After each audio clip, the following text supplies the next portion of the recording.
This is the Alto de Castillo. Oh dear, a little bit of a problem.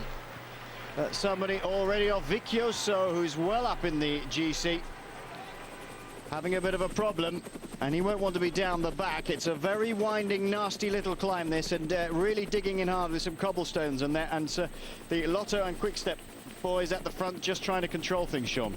Yes, well, they rode very hard into the climb. We see the Quick-Step riders really charged into the bottom, and we see, you know, the cobblestones on it for a bit.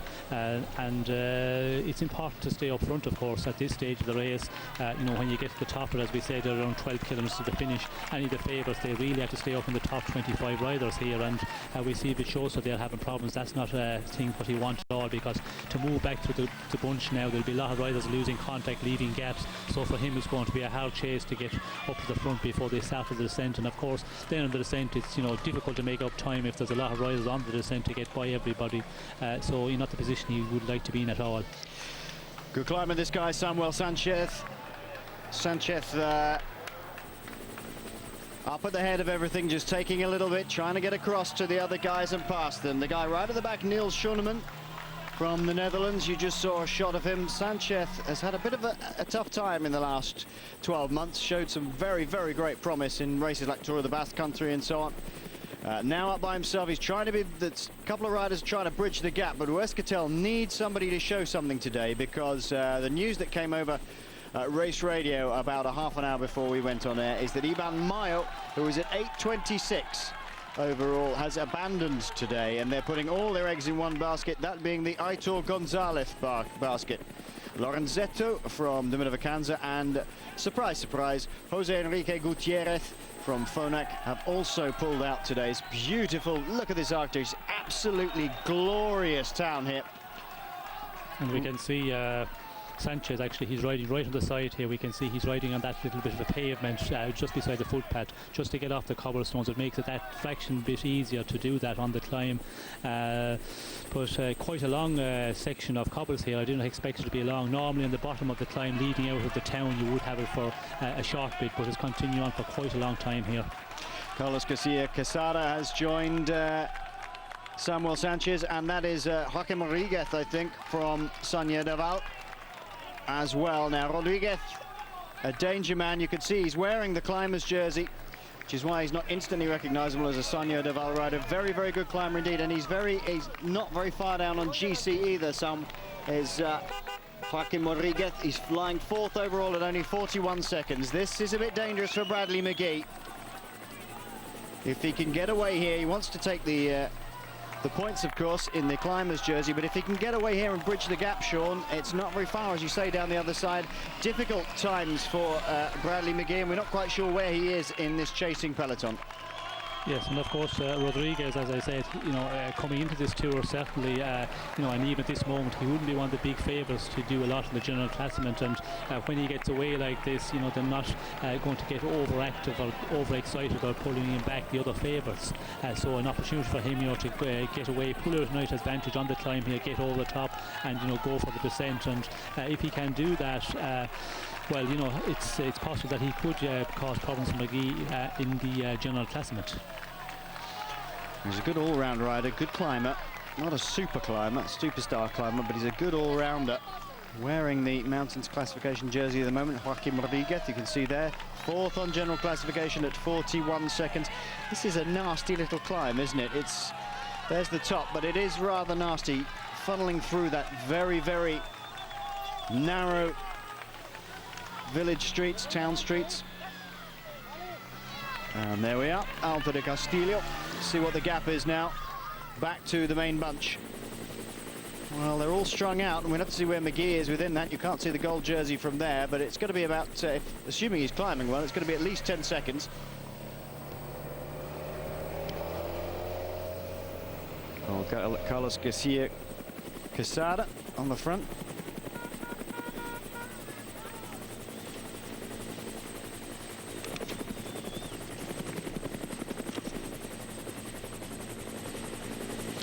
There are two Garcia Quesadas in the Comunitat Valenciana squad under the directorship of Vincenti Belda, Adolfo and Carlos Well, it's Carlos who's up here today, and a very handy man to send away. I wonder what it's going to be like in the later stages, Sean.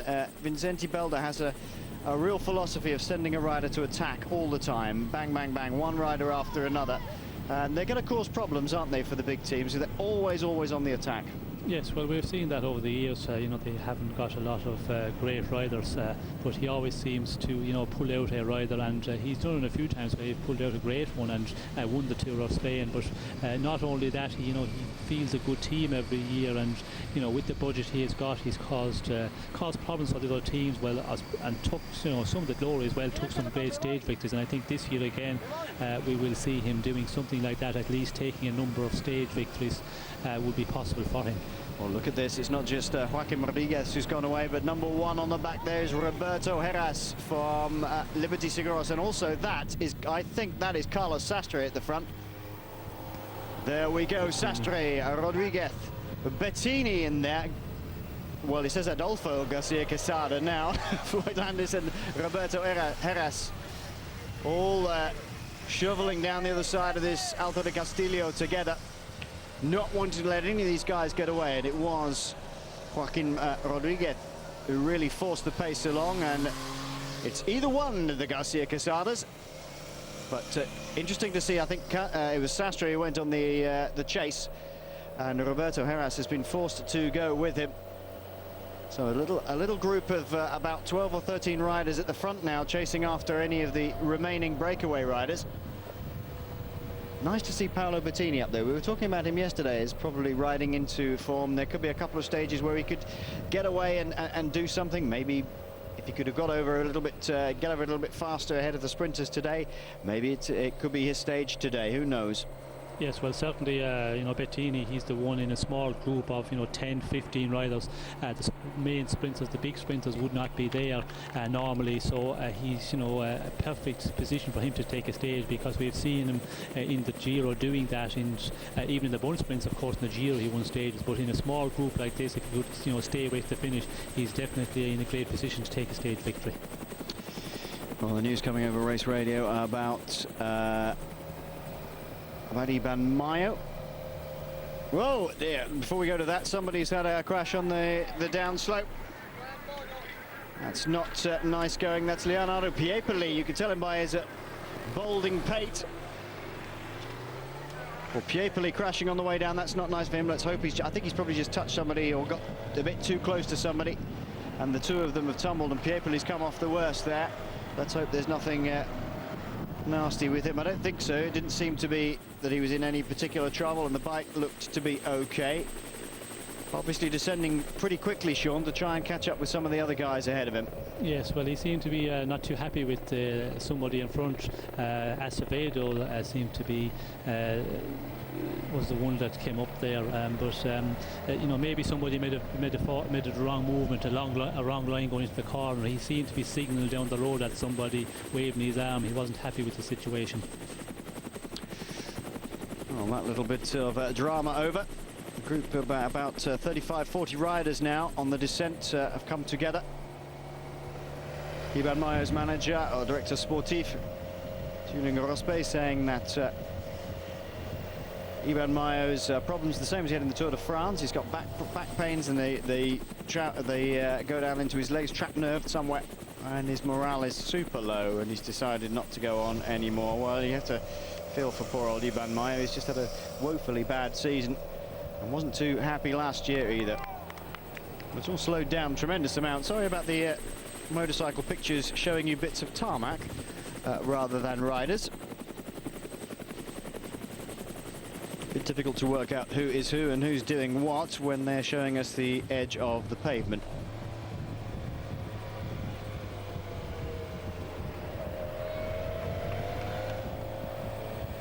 Not such a great shot, is it, Sean?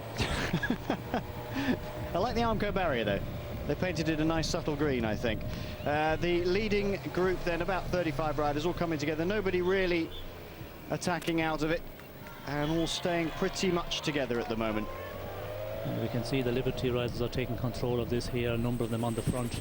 And of course, when we see that group earlier on, it was a smaller group with Heras and Bettini, Sastre. There will be definitely a reaction from the other big favourites when Heras goes away like this, and Sastre, of course, they have to make a move as well. Anybody's thinking about the general, they can't allow those, and a lot of riders in this first group at the moment. But the Liberty guys, are really pulling along here, so they must have some interest in this one. Maybe some of the other favourites have actually missed this move, and they are just trying to keep the pace, really high at the front. Well, one of the Euskaltel riders coming out on the attack again. I hope that when they finish today's stage, they give this cameraman a quick lesson in hanging off the back of a motorcycle. It's almost impossible for us to tell you who is who, but we can say that Heras was in the attack and others reacting.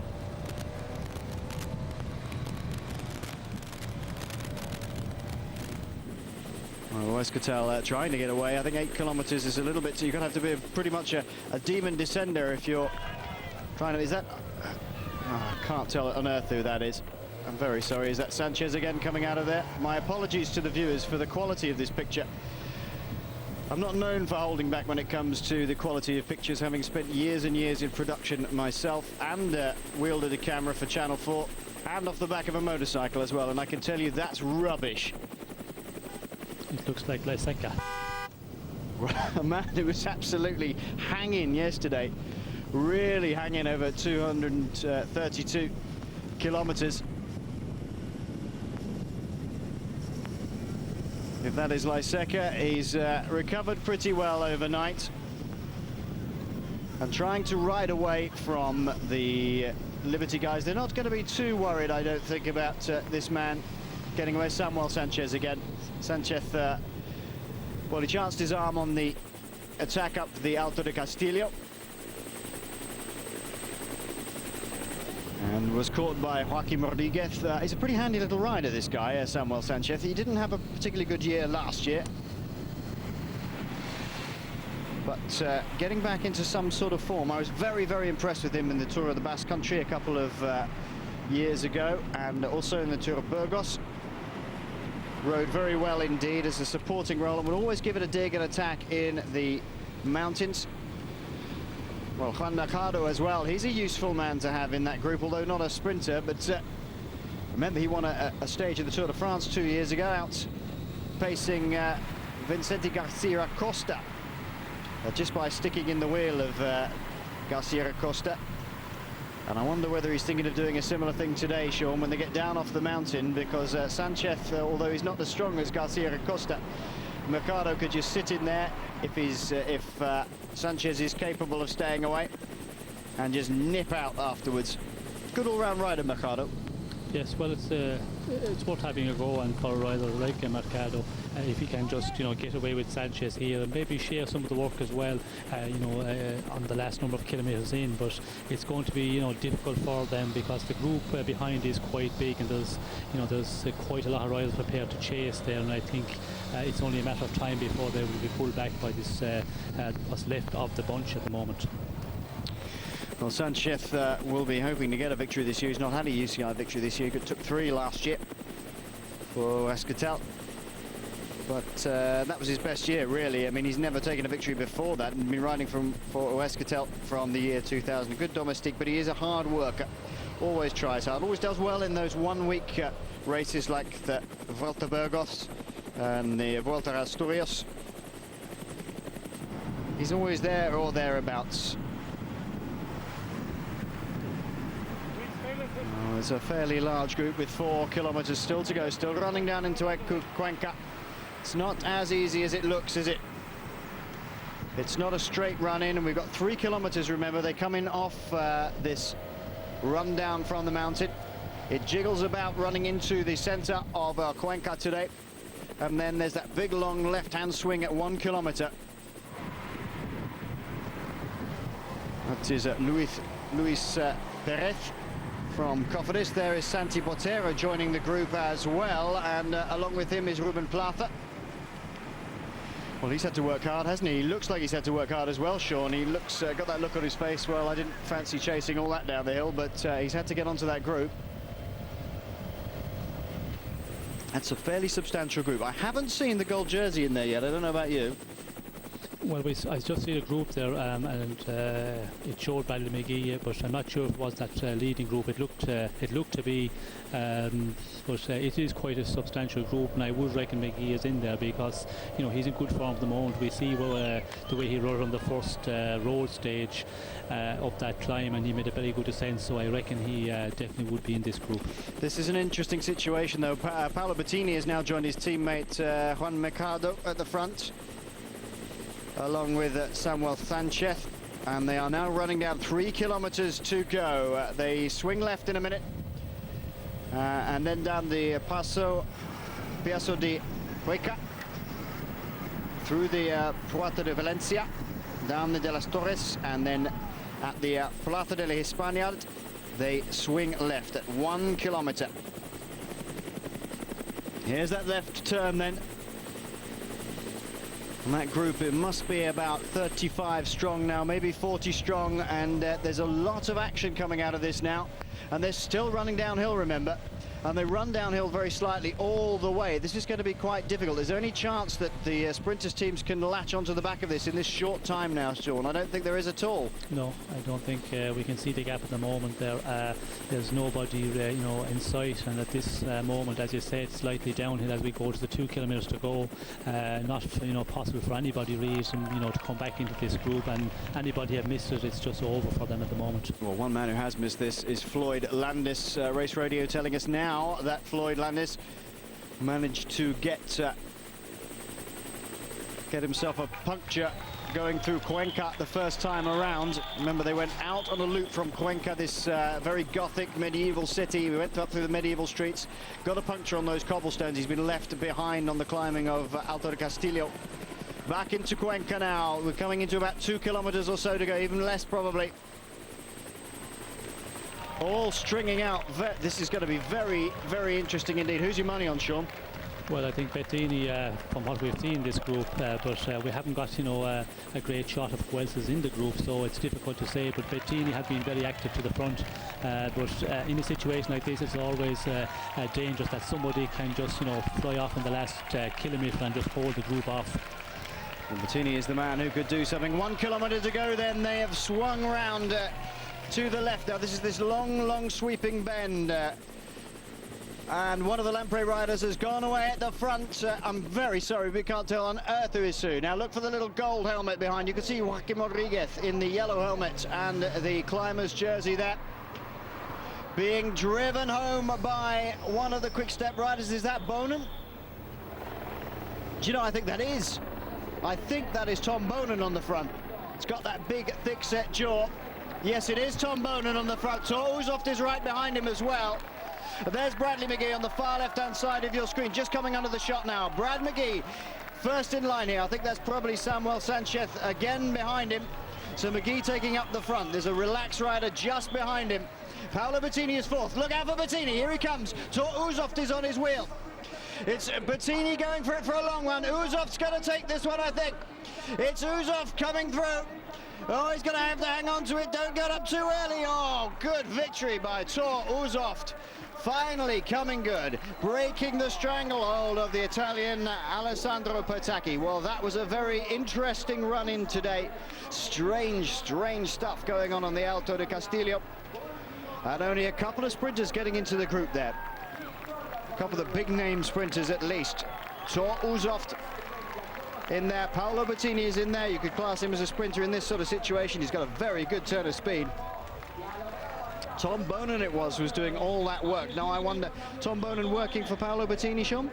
Yes, big surprise, because with Uzoft there, it was always going to be difficult for Bettini to take it, and major surprise when I see Bettini going in the front there. It should have been the other way around, because unless Bonin, after making such an effort to stay in the climb, maybe he decided that he just had nothing left, so he decided just to give it everything for Bettini. Maybe not a plan they talked about before, saying, well, I think this is probably your sort of sprint today. If I can stay with you and help you, I will. If not, this Sastre just coming over the line. Here's Bettini. Look, he's looking across it towards who's off. If you've got who's off next door to you, there's no way you're going to do that. Bradley Mcgee safe in gold and making sure.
Wearing 197 in the climber's jersey from Sonia Deval. Roberto Heras is in there as well. You can see Michele Scarponi, the Italian climber, right on his wheel.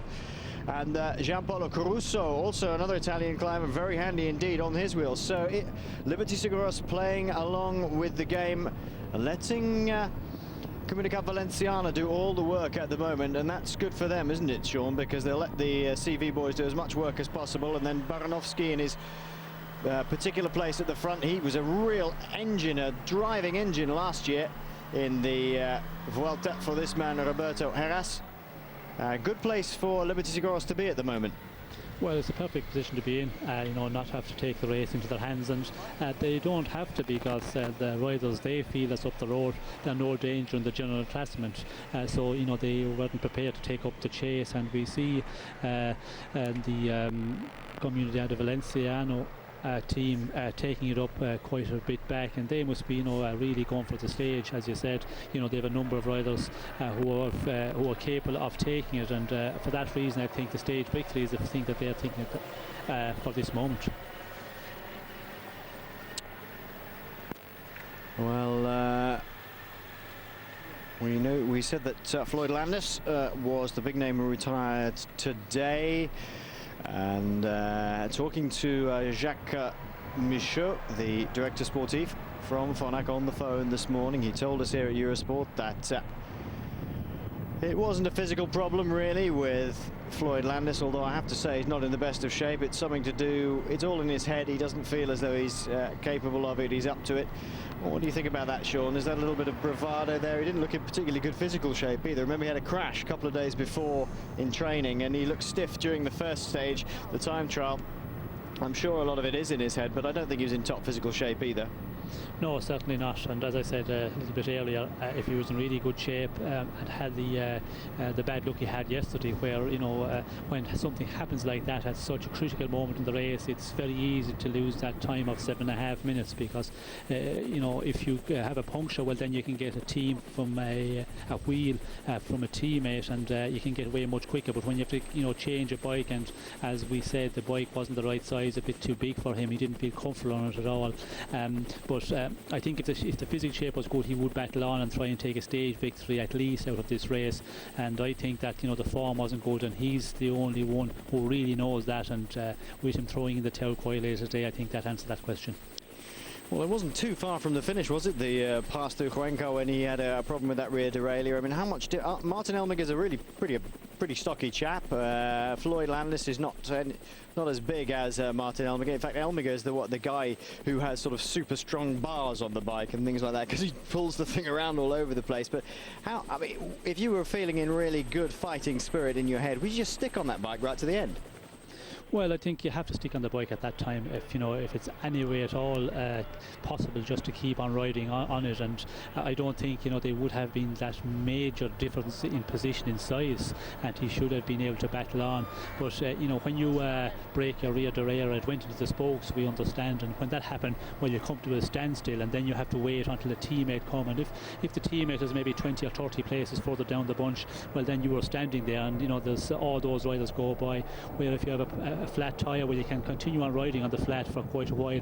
I know you're going at a slower pace, but when a teammate comes up, then you get a wheel from him and he pushes you off, and you can lose a bit less time. And we see it yesterday, one of the riders, Viccioso, actually, he punctured, and he lost 3:38 yesterday, so he got away, and we see him, he lost quite a number of places, but got away quite quickly, got a wheel, and just limited his losses. So it was just the worst thing that could happen for Floyd Landis yesterday, to break that rear derailleur. And I think then the form not good as well. I think a combination of everything did not help the situation.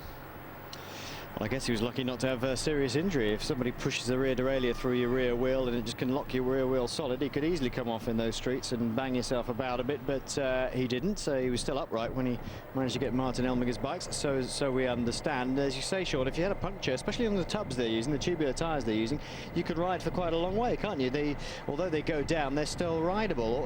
Phonak being supplied by Continental for their tubular tyres. They use tubulars for absolutely everything, including the time trials, and I have to say that they have a lot of trouble with their time trial tyres, because they use the ultra lightweight ones even in the rain, and that's why they get all the punctures.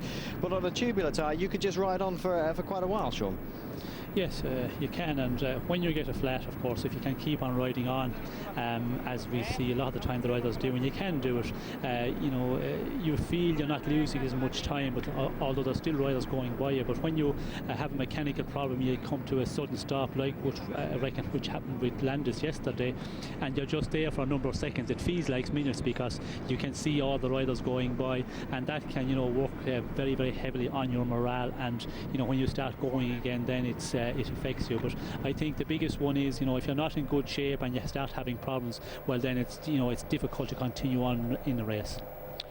Well, Eric Leblache, Jacob Pil and Benoit Joachim doing a sterling job at the front. They're holding this gap at about 4 minutes, despite the combined efforts of all the Comunicat Valenciana team. And this man just trying to keep himself in with the bunch at the moment. Bradley Mcgee, wearing the gold leaders jersey of this year's Vuelta a España at the moment. There is Oscar Sevilla wearing 211, the Telecom rider, T-Mobile should I say these days. And still Sevilla driving it on. Liberty Seguros not so far to the front as they were, but Comunicat Valenciana will have to, I don't know whether they've just slackened off the pace a little bit, or the guys up the front are just keeping a decent pace. They don't look as though they've slackened off anything at all from here, Sean. No, but I think our breakaway, the original six-man breakaway, we see there was, they weren't working very well together for a while, and then there was a number of attacks, and with the three riders going away, I think they are working very well out front now. So I think that's having the effect of their holding this advantage now around the 4 minutes, and it looked like that they were going to be closed down, but now again, if they can hold this 4 minutes for a while, I think it will be difficult maybe for the bunch to close it down, depending on what happened, of course, on the final climb of 9 or 10 kilometres to the finish. If they start attacking very, very early, and a lot of the big favourites start attacking each other, well, then this advantage would come down very, very quickly over that 9 kilometres. So it depends on what exactly happened behind, if those riders can hold on to the finish. Benoit Joachim for Discovery, the Luxembourger, Glablache, the rider from Credit Agricole, the Frenchman, rode in the Tour de France, had a reasonable Tour de France, got in a couple of breaks. Seems to specialise in placing himself in breaks. And Jacob Pil, one of, certainly a couple of years ago, was one of the real strong men of CSC, along with Jens Vogt. In fact, I think it was Jacob Pil and Jens Vogt that kept trying to outdo each other for breakaways 2 years ago. Not this year in the Tour de France, but Jacob Pil would go one day, and then Jens Vogt would go the other day. But Pil has had some injury problems, and nice to see him back on the rise again. So Peel taking the points at the top of this second category climb from Benoit Joachim and Eric Lablache. And you can bet your bottom dollar it'll be somebody just... I'm not so sure that Joaquim Rodriguez won't just nip out as he comes up to the top of the mountain. Still 3 points or more available, 3 points or less, should I say, available as they go over the top of this second category climb. 10, 7, 5, 3, 2, and 1 available. But if we look back at the peloton or the main bunch, Joaquim Rodriguez just sitting behind the Comunicat Valenciana guys, and I'm sure he'll nip out and take a few more points. Inside of 13 kilometers to go to Val d'Elinares. The first time we've been up to the ski station at the top of this road. Eric Lablache, kabang! Straight in. Well, a good job they had those padded blocks there. Lablache just losing it on the descent, coming around these dusty, nasty, slightly potholed roads. Lablache just tumbling off and onto those padded areas. There we go, here we go, running a little bit wide, locks up something. Well, he locks up the back wheel, skids sideways, and away he goes. Not what he wants, hopefully not too badly hurt. He'll try and get back on the tail end of those two, Benoit Joachim and Jakob Peel. That's not very nice. Good job they put that stuff there, Sean.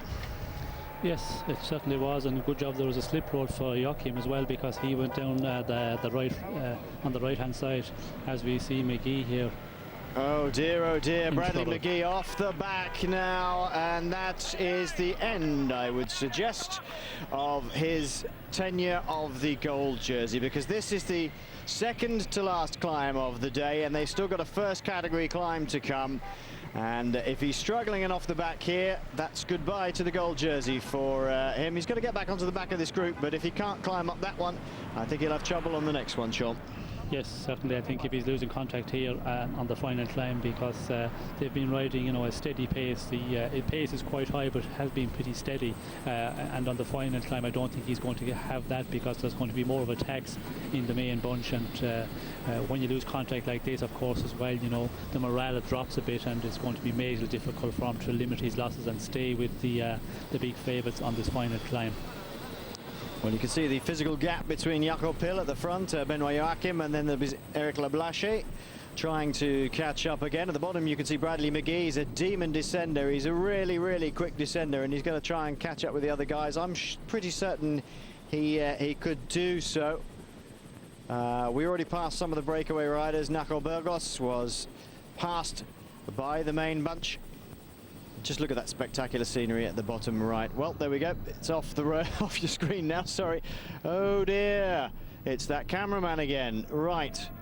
Jakob Peel under the 10 to go banner, I think that was. And out by himself now due to that unexpected 9 kilometers to go. Sorry, unexpected tumble by Eric Lablache. I wonder if somebody came a cropper there already. So very straight. They managed to put that in exactly the right place, those padded blocks. Yes, well, I think it was a little bit tighter than the riders, you know, had calculated for, and we see Lablache here. He tried to, you know, make it round. And I think on the brake as well, a little bit too heavy rear brake, and it just, you know, slid his back wheel out. And but certainly it must have been a danger point, because when the blocks were there, well, that tells it that, you know, the organisation decided and see that it could be a danger one. 3:18 back to the peloton, and it's now being shared, the work between, or they're just dragging people down the hill. It's one of the Illes Balears riders. You can see Joaquim Rodriguez, though, 3 back, the sort of explosive climber that I would expect to be able to do something today. Oh, I wonder who else is going to come a cropper there. The Illes Balears rider only just made it round. Brad Mcgee makes contact with the back of this group. That's a good bit of descending. Very good descending indeed by the Australian. We saw him on stage 3, really getting it together. Was it stage 4? Stage 4, really getting it together with, no, it wasn't. I should get it right in a minute. Stage 2 with Bertognoli, and descending very, very fast and catching the back of him. He's a demon descender. but the effort you've got to make, to bridge that gap, it takes that bit out of you as well. So for him it's going to be majorly difficult on the final climb. Surprisingly, like, there's no teammate with him. That you would expect a teammate to be in this bunch, and that tells you that the Français de Jeu, they're suffering quite a lot, because if there was anybody there at all, they would be holding back with Mcgee. So that tells you they're all out in the further back the road in the other groups. Jacob Piel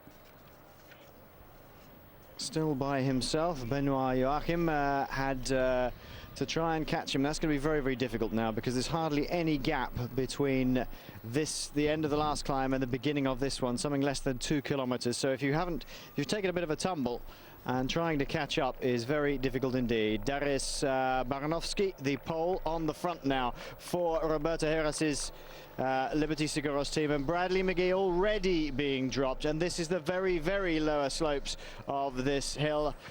Leader on the general, as it says there, as you could see. Bradley Mcgee really suffering today, managed to make it back to the group, but immediately dropped, even on the very lowest of the slopes, the slope of this finish today at Valdenares.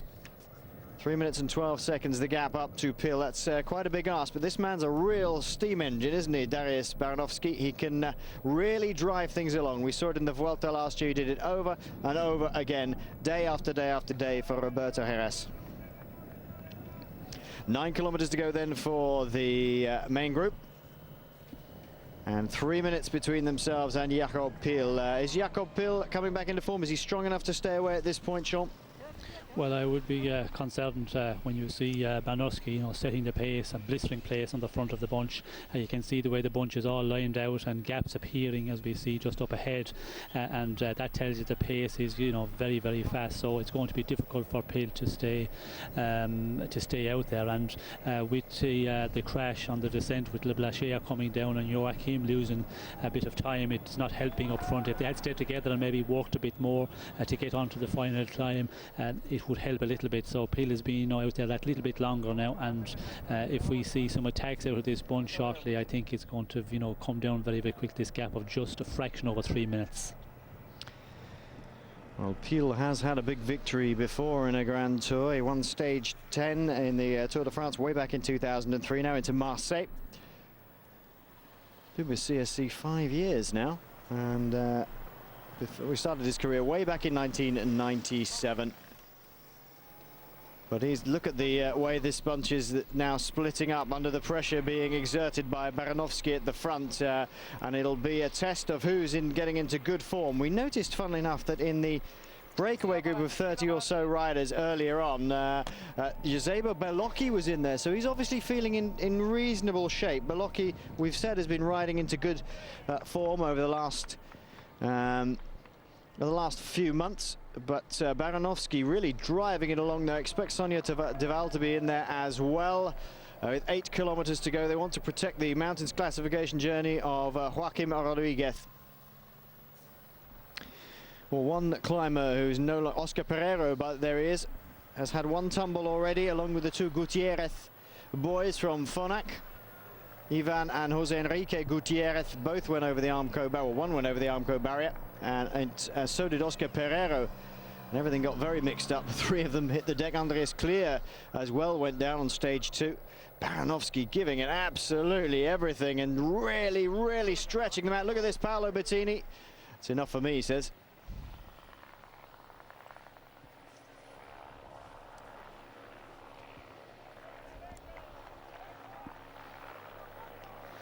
That is some tremendous pace that Baranovsky is setting up at the front. Really, really difficult stuff. Bingen Fernandez, not too bad a climber himself, right at the back, just in front of Paolo Bettini as well. That's Aitor Otha on the right-hand side for Illes Baleares. You can see Roberto Heras is just behind Baranovsky. You'd expect Isadro Nothal to be up here. I can't see him at the moment, unless that's Nothal in second place. I don't think it is. I think it's Gianpaolo Caruso. Angel Casero, though, he's the local guy, lives very close to the bottom of this slope, but having real trouble This is a blistering pace, Sean. You can see the mountains classification leader just here. Joaquim Rodriguez is just back from these guys. I think the far left-hand side, the Euskaltel guy. And if it is the Euskaltel, it might even be Rabobank. I'm not even sure. I can't quite see around the corner. And surprising to see the Liberty guys, you know, setting the pace, a blistering pace, you know, quite a number of kilometres down the road here. You know, I wouldn't have forecasted that because early days in this race yet, and you know, with a rider like Heras going for the victory, I think a lot of work further down the road for those riders, and surprising to see them doing it so early, as we see Balocki there on the front. It's a surprising one to see him take it up so early in the race. You know, they haven't got the race leader jersey. They don't, you know, need it for the moment. So I would have expected them just to stay and take it a little bit easier. Oh, this is bad news for Euskaltel. Look, Aitor Gonzalez, winner of the Tour of Romandie, good rider. Or Tour de Suisse, I think it was. I get them mixed up. One was won by Santiago Botero, the other by Aitor Gonzalez. Gonzalez off the back already, and huge amount of work coming in at the front. That's Denis Menchov, by the way, at the front in the orange. He is wearing the combination jersey in the colours of Rabobank, and Jakob Pil still out by himself. 6 kilometres to go, but I'm sure this is going to get eaten up by the Liberty guys now. 2:25. It's not coming down super fast, but he's going to have to work very, very hard to stay away from the sort of pace being set by Liberty Seguros on the front here. Yes, I don't think it's going to be enough because Pil, of course, you know, a very strong rider, and he won some good stages. As I said, won a stage into Marseille, but of course a flat stage, and this sort of finish is not his cup of tea at all. He, you know, would not be a specialist at this by a long shot. So for him to hold off that advantage, I don't think he's going to be able to hold on here. Well, this man was one of the men tipped by Angel Casero to win today, Leonardo Piepoli. He has been distanced already by this train that has started to drag Roberto Heras up to the top. There's a very select group coming out of this. We've seen this so often, haven't we, in the Grand Tours. This reminds me of the sort of thing we were seeing in the Giro this year. We were just shedding people bit by bit by bit. And we certainly had this in the Vuelta last year with Liberty Seguros taking up all the running on the front, and just a very, very few select people still in this group. And remember, this is a first category climb. It's a tough one, but it flattens out the middle, as you can see, but then kicks up again to 8%. It's just a speed climb, this, Sean. Yes, it's not a majorly steep climb, as we said, you know, 8%, and then, you know, it goes down to 5% in places. So, you know, not the most difficult climb for those sort of riders, and especially for the specialist climbers. You know, they can cope with much more difficult climbs. It's early in the race as well, of course, and for those riders that little bit fresher. But you know, the Liberty Seguros are really putting up a blistering pace here, as we see the group. You know, about 25 riders, 30 riders here, and everybody going out there, everybody else out the rear door. It's something which, you know, early days for them to be doing that, because, as I said just a while ago, they don't have the race leader jersey, and they don't need the race leader jersey for the moment, and they're not in contention. You know, I don't think they should not really want to take it this moment, but still setting that blistering pace here, it's a surprise for me today. Really, really fast pace. Now, wait till you see a helicopter shot of the lead riders. You saw one briefly while Sean was chatting there, and that will show you exactly how fast these guys are going. Oscar Sevilla just passing Joaquim Rodriguez, and just trying to tack onto the back of these guys, and the hurt is really coming on Francisco Mancebo in there, so he's nice and safe at the moment. You can see Luis Perez is the Cofidis rider at the back. There's Joaquim Rodriguez in the Mountains classification jersey. Carlos Garcia Quesada is the Comunica Valenciana rider in there. Manuel Beltran looks like he's had a bit of a tumble. Now, that doesn't come over race radio at all, but he's been distanced from this select group. He's trying to fight his way back. I think he might even get onto the back of it. There is Mancebo.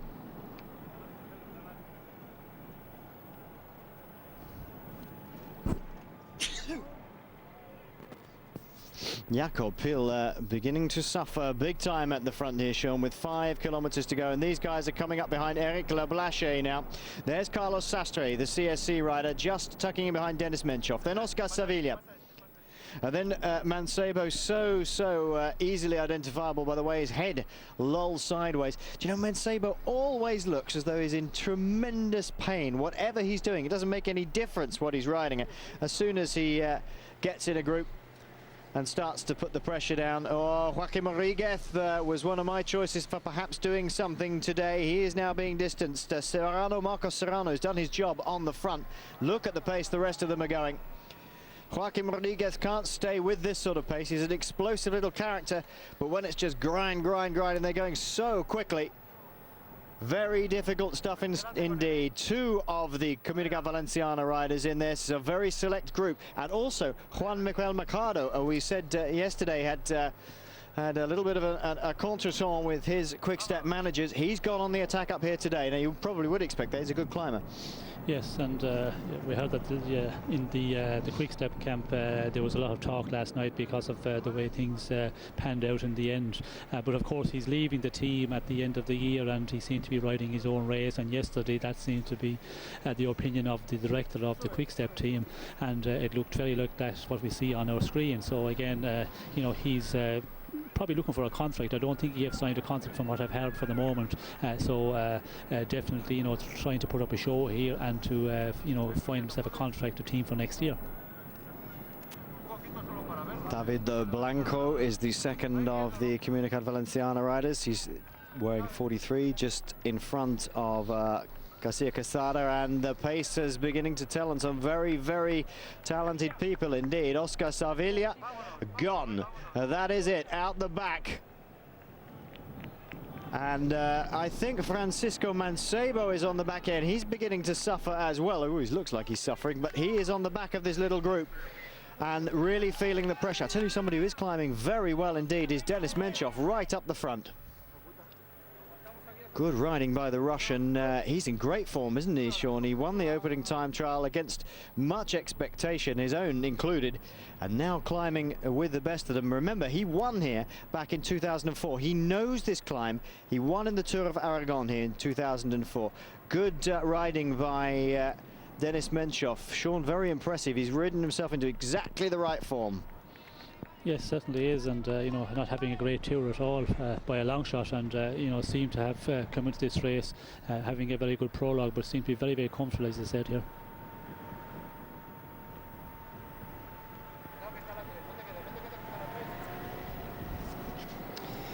Well, with 5 kilometers to go, it's flattened out a little. Well, just under 5 kilometers to go. This is a 5% gradient here. It's a little bit flatter, and then it's going to kick up again to 8%. And Francisco Mancebo, I think, is suffering on the back here, Sean. He's hanging in there rather than actually riding up towards the front as we saw him in the Tour de France. One tour too many, do you think? Well, it's difficult to know at Manchego. As we said in the Tour, he always seems to be hanging, and he always, you know, has that suffering on his face, and you know, you just never know, you know, when he is really suffering because of his style of riding. But I would not be surprised, you know, in this group that he's just staying down the back there, because it's got so small now, and it's not going to make a great odds if you're sitting in third or fourth position or sitting in 8th position. So I'd not be majorly concerned that sitting in this place that is giving us the idea that he is, you know, really suffering at the moment. You just can't tell with Mancebo. I love watching Mancebo ride, because I have to say he looks the most tortured of the major contenders. It doesn't matter what he's doing. As soon as he gets to the hills, he gets that hunchback look about him, and his head lolls to the left-hand side, and he just looks at absolute torture. He looks about 45 years old, and when you see him normally at the team presentations or anything, he looks in pretty good shape normally. Michele Scarponi is the rider on the front, a very talented rider indeed. Came from an Italian team. Domino Vacanza, I think, was the team, the previous team that he was in. Anyway, he was with, was it Domino Vacanza? I can't remember. But he came to Liberty Seguros, and leading Roberto Heras, his team leader, up this slope very nicely indeed. Heras looking in reasonable shape, looking comfortable. Denis Menchov looking extremely comfortable. Carlos Sastre, we haven't seen many shots of him. Juan Manuel Mercado, David Blanco, Garcia Quesada, and the ever-tortured Francisco Mancebo at the back. Well, Jakob Pil's now starting to look over his shoulder to see how far he's got to go. 1 minute and 7 seconds with 3 kilometers to go. It's going to be pretty close. At 6 kilometers, they were just 2 minutes down on him. Now they are 1 minute down on him with 3 kilometers to go. It's going to be quite a tight finish, Sean. Yes, it certainly is, and you know, he's battling on there quite well, but it's going to be really difficult for him to hold off there, because you know, this pace being set by Scarponi is still, you know, quite a strong pace, and of course Pil, he's going to be tiring. He's out there for a long time. He's after making a huge effort all the way up this climb, and I think it's going to be, you know, very, very difficult for him just to hold on. I suppose what is in his favour is that they come through the steepest, or one of the steepest parts of this climb, and they're just about doing it now, 8% as they come in within 3 kilometers. This is a nasty little climb here, and again the pressure being put on at the front by Liberty Seguros, and this time it's Roberto Heras who's taken up the cudgel. Denis Menchov with him.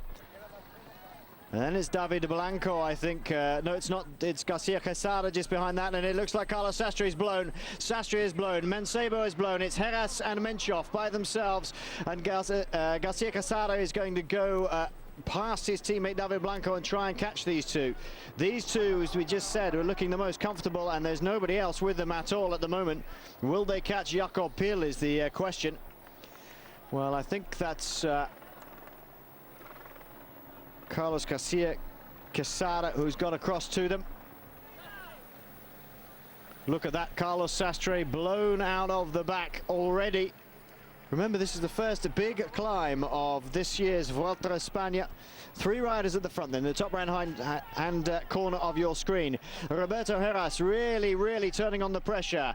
Carlos Garcia Quesada, a very good rider, is in there as well. He's sitting in second for Comunidad Valenciana, and then Denis Menchov looking, I have to say, pretty cool. I think it's going to come down between Menchov and Heras if they reach Jakob Pil, Sean. They're looking very cool, these two. Yes, they're certainly looking quite comfortable. Menchov seems, you know, to be very comfortable here, and you know, just sitting in the good position, following Heras, leave him do all the pulling at the front. So it's certainly throwing up a lot of surprises here, and we see a lot, you know, a lot of riders who will be expecting to, you know, stay in this front group today, not able to stick with the pace being set by Liberty Seguros, which has been a really blistering pace from the bottom of this climb, and Heras definitely, you know, taking on you know, what the rest of the team set out to do to really make this one difficult for everybody, and taking up the pace just a number of kilometers from the finish. Well, terrific riding by Comunidad Valenciana. They've split it down bit by bit by bit. Then Darius Baranovsky, oh, they're going to catch Jakob Pil. There he is ahead of them. That just shows how quickly these three riders are going compared to Pil. I know he's tiring, but he's a strong boy. He had a minute with 3 kilometers to go. It's now Roberto Heras and Denis Menchov. It's going to come down to those two. Garcia Quesada is one who've had 5 victories so far this year for Comunidad Valenciana, but today is not going to be one of them, because with 2 kilometers to go, they've eaten a minute out of Jakob Pil in 1 kilometer. It's down to these two now. The big strong man from Russia knows a lot about Spanish racing, has raced the Tour of the Basque Country, Tour of Burgos, and Roberto Heras really putting his marker down early. That's ever so surprising, isn't it, Sean? He's come into form. He wants to win a 4th Vuelta, but he's done it at the first possible opportunity. He's laid down the marker saying, I am here and in form. Yes, and not only Heras himself, but the whole team, as I mentioned earlier on, you know, taking it up today. Surprising to do that so early in the race, and I would be a little bit concerned as we go further into the race that the team, you know, doesn't pay for this effort, because we must look back at what they've been through the last number of days. Very warm weather, long stages, and you know, still 2.5 weeks to go in this race, a little bit less, but a lot of, you know, very difficult roads to be travelled over, big mountains to be climbed. And the team could have a lot of work to do in the last week of the race, and I'd be just concerned that they might pay for, you know, setting out too early and giving it too much in the first week of the race. Well, we saw the whole team doing the work on the front to try and string it all out and launch their man Roberto Heras towards the top. Very reminiscent of his time at US Postal. He's developed a similar sort of technique of getting a lot of guys to ride very hard on the front. Darius Baranovsky, the Pole, is the real powerhouse of them, but there's some great climbers in there. We didn't see much of Isadro Nothal, but Gianpaolo Caruso was in there. Michele Scarponi, the last man left standing. Marco Serrano did his bit as well. Even Angel Vicchioso did his bit. Oh, David Blanco still tapping away, has gone past Carlos Garcia Quesada now. Ah, it's that time again. People running alongside time. And the first of the mountaintop crowds coming out. And Menchov is cracking. Oh, Menchov has gone. He can't stay. He's just put a huge injection of pace in Roberto Heras. That's quite extraordinary. Where did that come from, Sean? Yes, very surprising, because Menchov looked to be very comfortable there. He seemed to be in the wheel, you know, did not seem to be suffering majorly at all, but just suddenly there just hits him. And I think you know, Heras just turned up the gas that little bit extra, and we see the way he's just going away from so quickly. Heras, you know, really strong and very, very impressive on this first mountaintop finish of the Tour of Spain. He looks absolutely amazing. Look at this. Really, really good riding by Roberto Heras. It's 1 kilometer to go, and he shed every other major threat. Everybody was down the road. Some of the very early climbers who went. Leonardo Piepoli went out the door really quickly. Aitor Gonzalez, much touted as a potential victor, and certainly one of my favorite riders for this year's Vuelta a España, out the back door. Francisco Mancebo off the back, Oscar Sevilla off the back. It flattens out at the top of this climb now. It's a pretty much flat run in all the way. Here he goes. He's going to take victory today. Roberto Heras, the first time we visited Aramon Valdeninares, this ski station popular in Aragon. This looks like Palo Alto, doesn't it? The finish of Palo Alto, except without the fog. Denis Menchov can maybe drag back a little bit of time. He's a quicker man over a flat distance, but he looks pretty cooked to me. He's giving it absolutely everything. He doesn't want to lose that much time. He's ahead of Roberto Heras on GC. But Roberto Heras is going to take victory today. A wonderful, wonderful ride by the three-time Vuelta champion. Going for a fourth. He wants to beat that target of Tony Rominger, although he says it isn't a stated aim. He'd love to do it. Powering his way up today and shedding every major opponent on the way. And remember, this is only the first climb. Well, we hope and pray he hasn't given it everything too much too early, but he's very, very happy with that. Victory today for Roberto Heras. Limiting his losses, Denis Menchov, who looked so comfortable until about 1.5 kilometers from the end. Menchov loses 12 seconds to Roberto Heras, and the stopwatch is on to see where everybody else is coming. Here comes David Blanco. Blanco coming in 27 seconds down on the winner, Roberto Heras. This is Carlos Garcia Quesada. And still the stopwatch is on the major protagonist. Who's going to be the next big name to come home? Juan Miguel Mercado is in there. Here is Francisco Mancebo. Let me just stop the watch with Mancebo and Sastre. It's 33 seconds that they have lost today. Jakob Pil coming over the line. 33 seconds lost to Roberto Heras. And of course the difference between Menchov and Heras in the general classement, Menchov had an advantage of 15 seconds over Heras, and as we see that he came over 12 seconds down, so he will still stay ahead of him in the general classement. It depends now, you know, what the other riders will lose, the ones further up the general classement. Well, certainly Carlos Sastre has lost his place. Roberto Heras leapfrogs over the top of him. Here come some of the other big riders. Is that Gilberto Simoni on the far right-hand side? I think it probably is. Simoni. Jouffre coming over, who had an attack yesterday. There's Oscar Sevilla and Luis Perez from Cofidis. Losing well over 1.5 minutes on Roberto Heras. Here, Glablache, who's in the break for such a long time. And this is Samuel is it Leiseca or Sanchez? I think that's Samuel Sanchez, actually. Yes, they look very much alike. They do indeed. Ardilla. Ardilla, the little Colombian. Fuentes is the Lampre rider on the far right-hand side. And that is Christian van der Velde, I think, coming over the line. Really strung out, and everybody trying to limit their losses big style today. I thought Osa is the Illes Baleares rider, leading this little bunch over the line now from Bingen Fernandez, the Cofidis rider. Here is Roberto Heras once again. Well, Sean, if every wanted to lay down a marker to everybody, is he just trying to put the frighteners on people? Well, he's definitely laid on the marker, and very early in the race, the first opportunity, just they really hit it, big time, and just blows the race apart.